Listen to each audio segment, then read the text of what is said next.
আসসালামু আলাইকুম। সবাই ভালো আছেন? জি, আলহামদুলিল্লাহ ওয়া রাসূলুল কারীম, আমিও ভালো আছি। আচ্ছা, বলো তো, যদি কেউ আমার পকেট থেকে মোবাইল চুরি করে দৌড় দেয়, আমরা কি তাকে মানুষ বলবো না চোর বলবো? তাহলে একটা জিনিস আমরা বুঝতে পারলাম, কেউ যখন চুরি করে তখন তাকে মানুষ বলা হয় না। কারণ তাহলে বোঝা গেল চোর কখনো মানুষ হতে পারে না, মানুষ কখনো চোর হতে পারে না। তাহলে মানুষ হতে হলে এক নাম্বার শর্ত হচ্ছে সব ধরনের অমানবিক কাজ থেকে বিরত থাকতে হবে। 2 নাম্বার শর্ত কি জানো? 2 নাম্বার শর্ত হচ্ছে সকল বস্তুর ঊর্ধ্বে স্রষ্টার নামে জীবন স্বীকার করতে হবে। কার নামে? কেন? এই যে আলো, বাতাস, মাটি, পানি, চন্দ্র, সূর্য, এই সবকিছু কে সৃষ্টি করেছে বলো তো? মহান আল্লাহ তাআলা সৃষ্টি করেছে না? কার জন্য?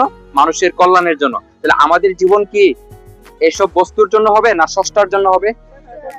তাহলে আমরা বুঝতে পারলাম জীবন স্রষ্টার নামে হবে। স্রষ্টাকে কি আমরা দেখেছি? স্রষ্টার সাথে আমরা কথা বলেছি না। তাহলে স্রষ্টাকে পেয়েছি কোথায়? স্রষ্টা রাসূলের মধ্যে দিয়ে, ঠিক না? তাহলে আমাদের জীবন হবে স্রষ্টার নামে, তার মহান রাসূলকে কেন্দ্র করে। এই শিক্ষাটা কে দিয়েছে জানো? এই শিক্ষাটা বর্তমানে যিনি তুলে ধরেছেন উনি হচ্ছে আল্লামা ইমাম হায়াত, যিনি বিশ্ব সুন্নি আন্দোলন, বিশ্ব ইনসানিয়ত বিপ্লবের সম্মানিত প্রতিষ্ঠাতা। সবাই ভালো থাকো। আসসালামু আলাইকুম।